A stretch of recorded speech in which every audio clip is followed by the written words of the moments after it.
البتہ ہم نے آپ کو بتایا کہ اس کو حکم قربانی میں دنیاوی فائدے بھی کتنے زیادہ ہیں، لیکن اسلام جو ہے روحانی فائدوں کو بھی اس کی طرح سے اہمیت دیتا ہے، اور فقط یہ نہیں کہ صرف دنیا ہی آپ کماتے ہیں، بلکہ اس کے نتیجے میں جو روحانی فائدے آپ کو حاصل ہوتے ہیں اس کی طرف بھی اسلام کی بھرپور توجہ ہوتی ہے۔ اور بعض افراد تو دیکھیں یہاں تک لکھ گئے،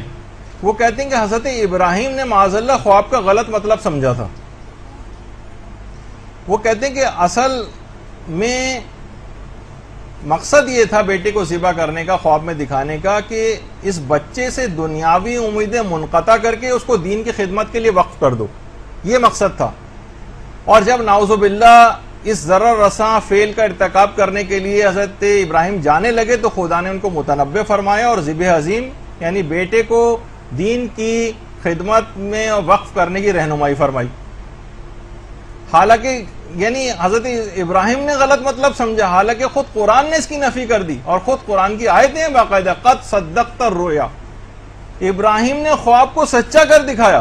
اور یہ افراد یعنی جو اس قسم کی کتابیں لکھ رہے ہیں اس کے اندر آپ بتائیے یہ سب باتیں کہ انبیاء تک کو اس مسئلے میں چھوڑا نہیں جا رہا ہے۔ تو مادہ پرستی جو ہے آنکھوں پہ بہت زیادہ آ گئی ہے، اور آپ کو پتہ ہے کہ اسی مادہ پرستی کی وجہ سے یہ جو یورپین یونین ہے جس کی خواہش بہت زیادہ اس میں شامل ہونے کی خواہش ترکی کے دل میں پل رہی ہے، تو اس میں بھی یہ بات ہے کہ 25 سال تک اسی فلسفے کے اوپر عمل کرتے ہوئے کہ اس پہ بہت زیادہ حج پہ پیسہ خرچ ہوتا ہے اور اس کے بجائے رفاہی کام کیے جائیں، 25 سال تک ترکی نے ایک زمانہ تھا کہ حاجیوں کے اوپر پابندی لگائی ہوئی تھی حج کرنے کی، کہ اتنی خطیر رقم کیوں ہم حج کے اوپر خرچ کریں۔ اور اس کے بعد اب اگلا حملہ اس کے اوپر بھی ہو سکتا ہے، اگر آپ نے حج میں بات مان لی، یعنی پہلے تو قربانی میں بند کریں گے کہ رفاہی ادارے کھولے جائیں، پھر کہیں گے حج بھی بند کیا جائے، اس سے اور کام کیے جائیں، پھر کہیں گے نمازوں میں جو مسلمان اتنے زیادہ وقت کو لگا رہے ہیں، کروڑوں گھنٹے مجموعی طور پر مسلمانوں کے ضائع ہو جاتے ہیں، کیوں نہ اس کو کسی مفید معاشی کام پہ لگایا جائے تو کتنی ترقی ہو جائے گی۔ دیکھیے جاپان ترقی کر کے کہاں سے کہاں چلا گیا۔ اور یہی اعتراض ذرا اور چھوٹا کر لیں تو ہم مدرسے کا جو فیس بک چلا رہے ہیں اس پہ بھی لوگ اعتراضات کرتے ہیں کہ جو احکامات آپ اس کے اوپر اس صفحے کے اوپر آ رہے ہیں، اخلاقیات ہیں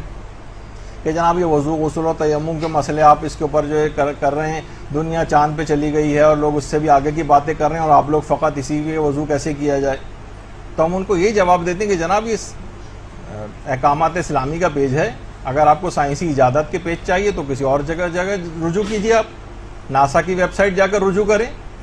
اور اگر ہم پھر وہی جواب دیتے ہیں جو اس نے کہا تھا کتنے آپ کے پلازا ہیں، ہم نے کہا کہ چلیں ہم تو اس پہ اپنا وقت ضائع کر رہے ہیں، آپ تو وقت ضائع نہیں کر رہے ہیں نا، آپ نے کتنی سائنسی ایجادات کر لی، تو بعض اوقات ہم بھی تلخ ہو جاتے ہیں اور کچھ جواب دینا پڑ جاتا ہے۔ تو یہ سب احمقانہ باتیں ہیں، اور صرف لوگوں جو دین کا کام کر رہے ہیں ان کی راہ کو کھوٹی کرنا ان افراد کا مقصد ہوتا ہے۔